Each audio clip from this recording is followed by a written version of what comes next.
Hi, Jeannine. How are you? I'm good. How are you doing? I'm doing well. Thank you so much for agreeing to this interview. Yeah, no, Really I'm excited happy to to talk talk. about. Yeah, I'm really excited to talk about children's wellness tea and everything else. I'm going to start with your bio. Okay. Okay. Jeannine Brown is a starseed healer, herbalist, and shamanic practitioner. She has over 25 plus years experience in the healing arts. After graduating from college, she began working for the U.S. Peace Corps in Morocco as a healthcare worker, assisting rural women and children in many health related projects, including water sanitation projects, midwife training, and rural safe birth kit projects, women and children's health education, and more. Her 3 years of work in Africa began her lifelong soul path of working in health and the healing arts. In her 20s, she diagnosed herself with narcolepsy and began to understand her spiritual calling and life's work of walking between worlds and communicating in and through multidimensional realms of spirit. Upon moving to Oregon, she began extensive shamanic training in Western shamanism with Jan Engel Smith. Did I pronounce that right? Yeah. And the Lightsong School of Shamanic Studies, and likewise graduated from Elderberry School of Botanical Studies, undertaking studies as an herbalist. In 2006, she began studying traditional Chinese medicine with shaman master Zhongshan Wu, learning arts of shamanic qigong, energy medicine, and internal alchemy. In 2010, she started Cedar Moon Healing Arts to extend her healing gifts to the public. She offers intuitive oracle reading, card readings, individual energy healing sessions, meditation circles, plant medicine teachings, and a sacred earth apothecary. It is her life's path and joy to work as a medicine person in service to humanity and the earth. Mm. Is there anything you'd like to add to that? No, thank you so much for sharing that. Of course, of course. So we're here today to talk about Jeannine's children's wellness tea. She's created this tea, and I've invited her on to talk about the ingredients, the herbs that she intentionally chose for this tea. And it's actually quite popular. At our recent developmental sovereignty symposium, the videographer who was there immediately bought a jar of the tea because she said her son usually doesn't like any teas at all. And when he drank yours and loved it, then of course she immediately bought it. So, do you want to talk a little bit about the ingredients and tell us the ingredients you chose and why? Yeah. Well, a dear friend said, Jeannine, I think you really should think about, as a herbalist, blending a tea for children. And I said, wow, yes, like with full resonance in my being, that this was very much needed and very much neglected, pretty much in the consumer market.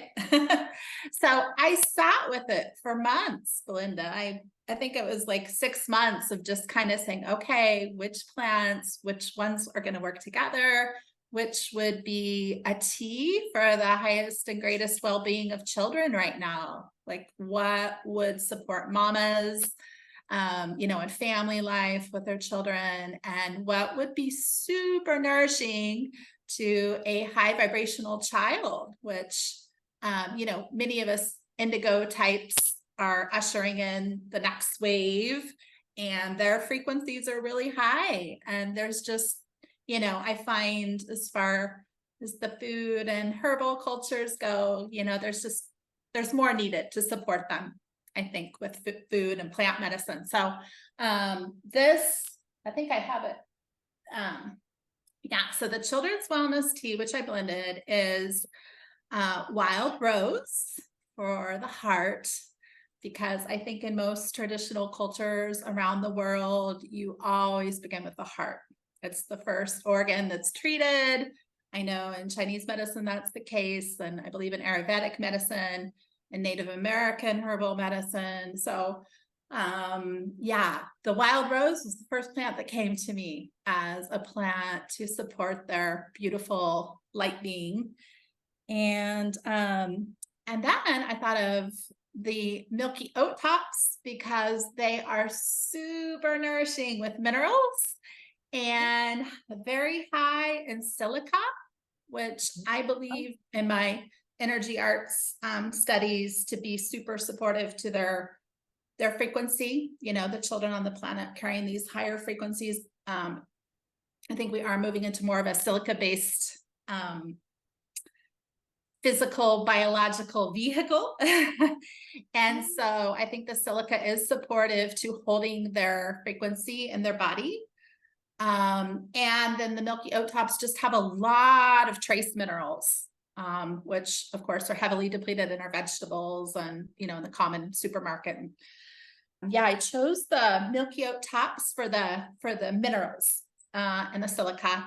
And then I also chose holy basil as a base, if you will, to hold the blend. In Ayurvedic medicine, it's used pretty much in all the herbal formulas it's kind of like the earth element. It holds quite a bit of the variety of the plant world. So that I chose as a base for the blend.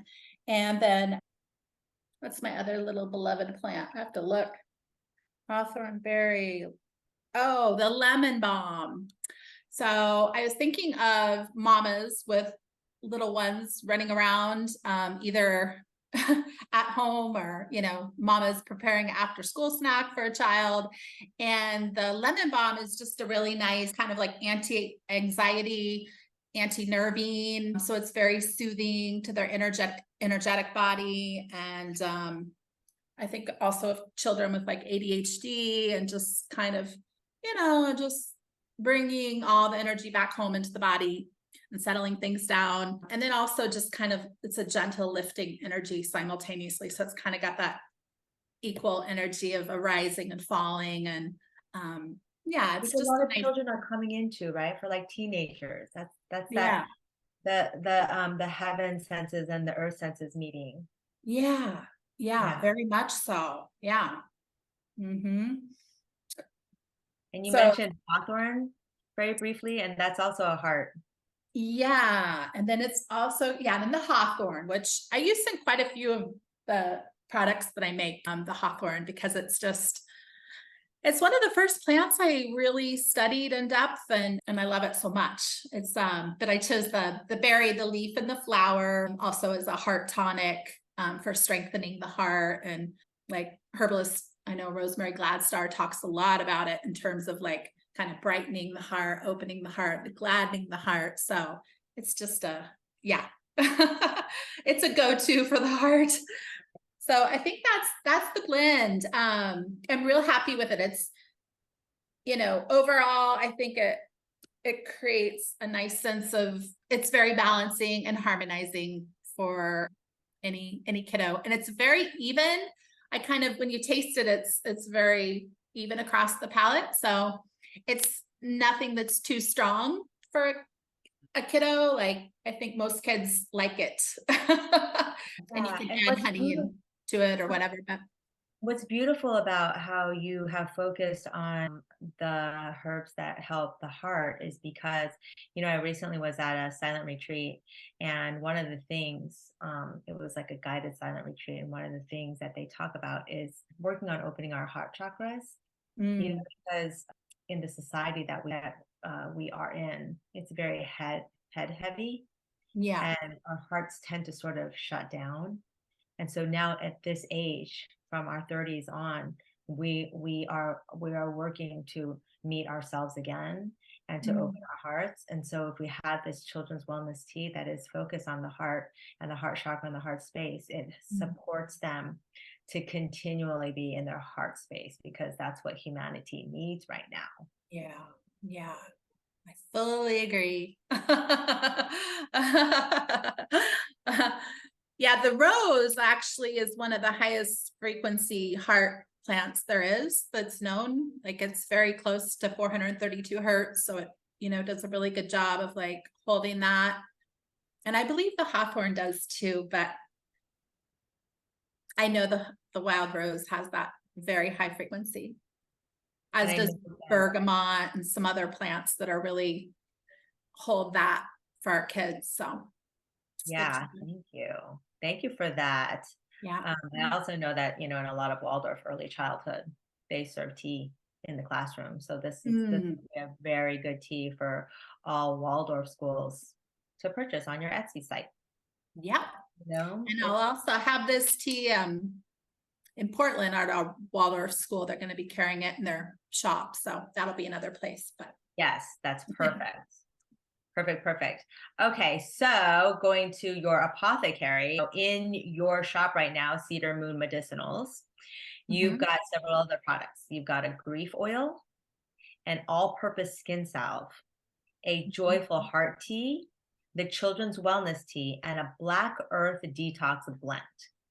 So, given that you put so much intention behind the children's wellness tea, I'm sure there is the intention that you put behind these specific products. So, do you want to talk a little bit about why these products for right now? Yeah, sure. Yeah, the last few years have been interesting for all of us on so many levels. And several of these came to me during these past few years, but the detox one came up for me during COVID, where I thought, I think we are experiencing so much transformation societally right now. And I think, the transformation always begins within. So why not start with the vehicle of the body and think about how to support the body with a deep cleanse, with both two things that can be kind of like culturally taboo to talk about, one being parasites or worms, and then heavy metals. So I thought, I'm just going to do just a blend to just take those both on simultaneously. So the Black Earth Detox is a blend that is a mineral blend using just pretty much minerals: bentonite clay, diatomaceous earth, zeolite, and activated charcoal. And so it's a cold infusion blend. So you just take like a teaspoon to a tablespoon of it and stir it in cold water. And, it's really nice to drink before bedtime. But those four ingredients are to help support the cleansing of the parasites and the detoxing of heavy metals. And zeolite is really such an incredible mineral because what I've learned about it is that it wraps fully around a heavy metal molecule, not just partially, as you see a lot in chemistry or biochemistry, but it wraps entirely around a mercury or a cadmium or a barium or anything that would be in our bloodstream that shouldn't be there. And it safely eliminates it out, through the colon. So yeah, it's just a really powerful, amazing mineral that's very gentle overall, I think, on the system for elimination and cleansing of heavy metals. So yeah, You would, that's you would key. you would recommend taking that before bed. And so it's gentle enough that it wouldn't wake you up in the middle of the night to have to eliminate. Basically, you wake up in the morning and likely have a bowel movement. Yeah, yeah, exactly. That's been my experience. So I found it to be very gentle and yeah, not disturbing to the sleep at all. Basically, the body's in a parasympathetic rest state at night. So it's able to do its optimal healing, essentially. And then do you recommend this detox sort of just on the regular, or some people will do like a seasonal detox, right? And you'll do the clays, but then you'll also just be drinking juices to be gentle on your system. Sure. Now, your detox blend could just be on the regular where let's say you just take it a couple of days, but you don't have to alter your diet at all. Hmm. Yeah, so I'm just remembering that I probably should say very clearly, this is not medical advice. Correct. None um, of this will ever yeah, be medical none of advice. this is medical advice. This is just my experience and, Yep. some offerings. But what I typically do is I will do the protocol for like 30 days. So I will do like a teaspoon to a tablespoon in a cup of cold water before bed for 30 days. just so that I give myself a chance to observe my body really closely and pay attention, which is half of it, of, what is happening for me, cleansing wise. And then I'll go at least 30 days off just to give my liver a chance to rest. And yeah. And then there's That's helpful. other kinds of restorative, nourishing things you can do with like juicing and that. But yeah, I think 30 days on is just a good first run to see how it works for your body. So bentonite clay can be kind of heavy for some constitutional types. So it's not for everyone, honestly. It's really, if you feel a resonance with it, like, yeah, I feel that, I want to try that, then that could be something for you. But And would you say that this is safe for kids to drink as well? I believe so.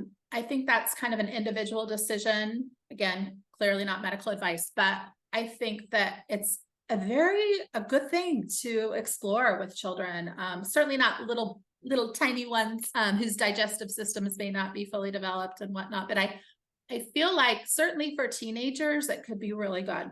And you could do muscle testing on the body. One way I like to check in with the plants, honestly, is I'll just hold the plant up to my heart and I'll get a yes or a no. My body will inform me. Okay. So listening to the plants is, it's just such an important thing in these times, I think. Yeah. Maybe you could do a workshop on that. Yeah, I'd like to. Send the works. Okay, now going through the other products. Yeah. This is I don't know if it shows up with my green screen in the back. I apologize if not. It's a little glass bottle, but it's a oil. It's violet flower oil. So it's actually an olive oil base infused with wild violet flowers that I got from this amazing organic farmer. And I had the idea also during COVID, with as much grief as I saw around me, and grief that I've healed within myself as well, the need for an openness of offering to share something that could be helpful to somebody that was really in the throes of it. Since I've been sharing this, like at farmers markets, I've had so many women come up to me and say, oh, I just lost my husband, or I just lost so-and-so, and they, it's, the oil is something, it's an offering. It's something that can be supportive. I was at a farm in Southern Oregon, and I was sitting under an oak tree and I was meditating with the violets, and they showed me actually how it brings in light into the heart and into the lungs for grief specifically. So I was like, okay, I'm supposed to do something with this flower. So yeah, that's how the violet flower oil is born. Beautiful. We don't even have to think about personal grief experiencing that, but just the collective grief. Yeah. Probably on an energetic level can feel that, like, even though we can't pinpoint, it's that. And so it's like, this can help for us to just kind of lighten the collective load. Oh, absolutely. And here in the West, it's like American women have the highest breast cancer rate in the world. And a lot of that, I believe, is trapped grief in the lungs and the breast. So it's like we have to begin to listen to it, honor it, respect it, and then we can alchemize it, transform it, transcend it, right? Right. Yeah. This helps us. The violet oil will help. Yeah. So I love the violets. And yeah, and then this is my skin salve. Oh, there it kind of showed for there it is for blue. Yeah. So this, honestly, these are 7 little medicine plants that are some of my very favorites. And I thought I've got to put them all in one place. So I decided to make a all-purpose skin salve, and it's with them all. But many of them are skin plants, but arnica, comfrey, calendula, elderflower, lavender, self-heal, and yarrow. So, Oh, all the good ones. yeah. And it has a really nice, it's not super aromatic. It's got a very mellow scent to it. So, Like you said, it's like an all-around salve. Like yeah. if you have a cut, or if you have a rash, or if you have anything that's like any sort of bump and bruise, you can just put it on there and it'll support it. Yeah. Yeah. Cuts, scrapes, scratches. The arnica is really good for like minor burns. I'm a gardener, so I'm always like my hands are in the soil, and I've always got something to that I need some salve on. So I keep one in my glove compartment. I have them in multiple places around the house, and then the last one is this joyful heart tea. Yes. Which is inspired by Rosemary Gladstar, one of my favorite herbalists. But this is a blend of all gladdening, brightening herbs for the heart. It's got hibiscus, which is kind of a Pacific Island herb for the heart, very tart, a little sour. The hawthorn leafberry flower, chamomile, and lemon balm. So, wow. Yeah. This is in the summertime. My favorite thing to do with this is make a sun tea, to put it out in a big glass jar and let it steep in the sun for a couple days and get charged with all that good energy, and then bring it in and chill it in the fridge. But yeah, it's good hot too, with a little honey. Yeah. But I feel like everything in your apothecary is wonderful for holiday gift giving.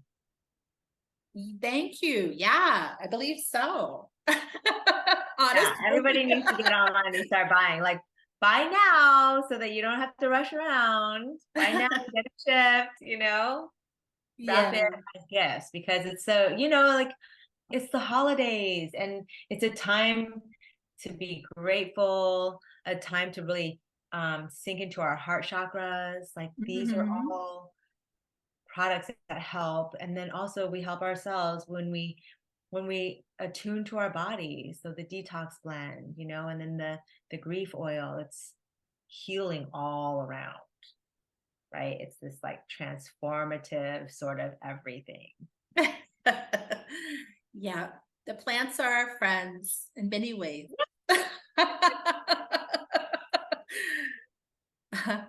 They always have been. They've just been a little forgotten. Right. Yeah. They've been manipulated. And that too, yeah. Yeah. And we're now here to bring them back alive and revere them. Give them space.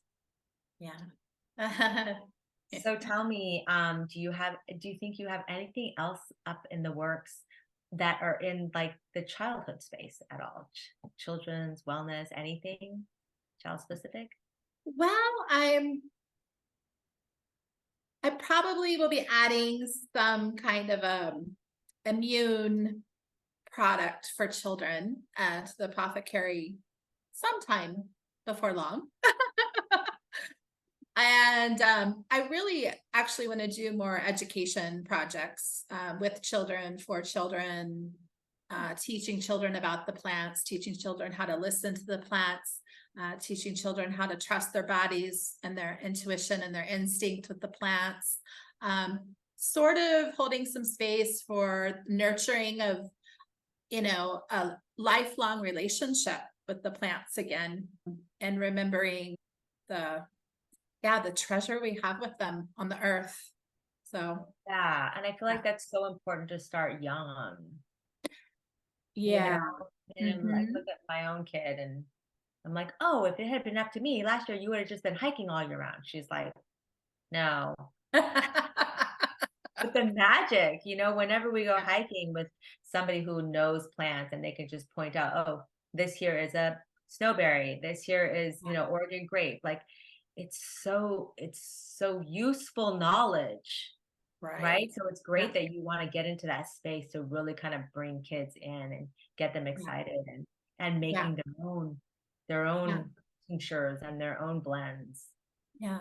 And I think it's, it's really part of their personal empowerment and their self-trust and their self-confidence and their sovereignty, as we go forward the next 100 years, the next 7 generations. I mean, I think that's a big question for so many of us right now is like, how do we hold space for our children and their sovereignty? What as, adults can we do to really give them the best road forward with that? Now that you're talking about it, what came to me was, what's a good product for that, for the adult, is the grief oil. Because when we're looking at what can we do best for our children to help, is to step back and let their light shine. And the grief oil will help that, because we need to shed away the programming. Yeah. And it's a process. It is a process. Yeah. It can take years. Oh, it's an ongoing journey. It's an ongoing journey because the programming is so deep, right? And a lot, the way that we're brought up, it's hard to let go. It's hard to let go of the busyness. It's hard to let go of the fear. It's hard to let go of the I must teach. You're going to amount to nothing if I don't do well, if I don't show you the way. And so because there's so much of that, the grief oil, I would imagine, could help us move through that process of like, that thing is dying away.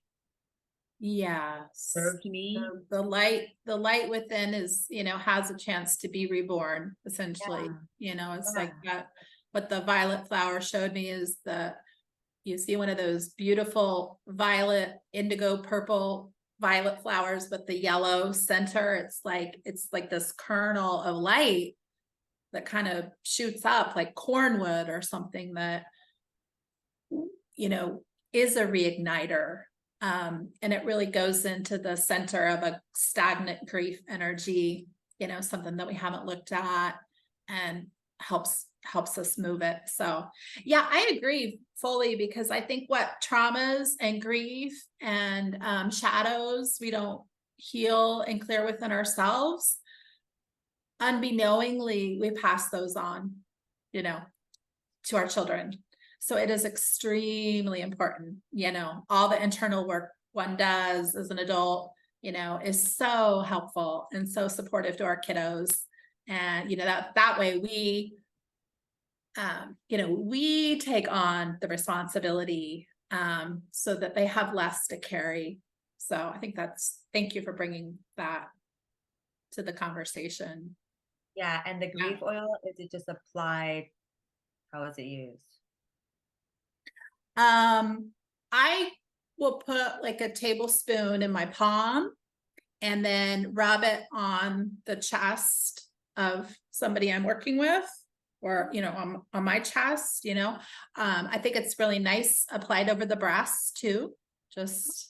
So it's a very intuitive, working with the plants is a very intuitive process. So I think whatever you would feel called mostly to do would be appropriate for you. So I love that. Yes. Yes. Because every individual has a different need in a different area.